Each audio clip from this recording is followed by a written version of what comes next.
we have the memorial of Saint Eulalia on 12th February. Saint Eulalia descended from one of the most prominent families in Spain in 290 AD. She was educated in the Christian religion and was taught the sentiments of perfect piety. From her infancy, she distinguished herself by an admirable sweetness of temper, modesty, and devotion.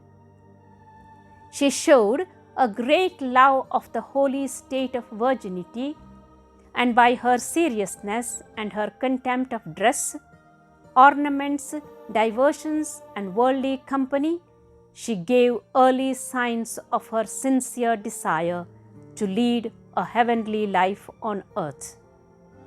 Her heart was raised above the world before she was thought capable of knowing it, so that its amusements, which usually fill the minds of youth, had no charms for her, and every day of her life she continued to grow in virtue. Legends say that she was just 12 years old when the bloody edicts of the Emperor Diocletian were issued in 304, by which it was ordered that all persons, without exception of age, sex, or profession, should be compelled to offer sacrifice to the gods of the empire. Eulalia, although young, took the publication of this order as a sign of battle. But her mother, observing her impatient ardor for martyrdom, carried her into the country. However, the young saint quickly found a means to make her escape by night, and after much fatigue arrived at Merida before daybreak.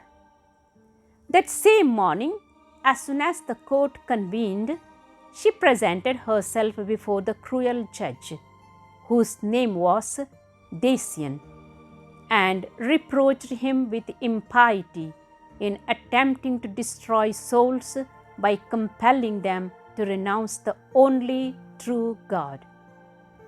The governor then commanded her to be seized. First, employing caresses, Dacian presented to her the advantages which her birth, youth, and fortune gave her in the world, and the grief which her disobedience would bring to her parents. Seeing that these temptations had no effect, he began to threaten her, placing the most cruel instruments of torture before her eyes, saying to her, "All this you shall escape if you will but touch a little salt and frankincense with the tip of your finger." Provoked at these seducing flatteries, she threw down the idol, trampled upon the cake which was laid for the sacrifice, and spat at the judge. Upon the judge's order, the two executioners tortured her with following tortures: imprisonment in a tiny prison, being whipped, tearing her skin in strips, making her walk barefoot on a burning coals, the cutting off of her breast, rubbing her wounds with rough stones, branding her with cast iron, throwing boiling oil and molten lead over her, submerged in burning lime, locked in a flea box, rolled down a hill, naked in a barrel full of knives, swords, and glass, and finally crucified in the form of a cross. While this was happening, she called the strokes the trophies of Christ.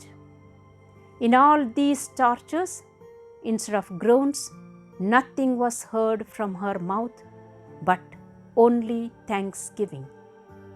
History says that a white dove seemed to come out of her mouth and to wing its way upward when the holy martyr expired, at which prodigy the executioners were so much terrified that they fled and left the body. Her relics are kept with great veneration at Oviedo, where she is honored as patroness.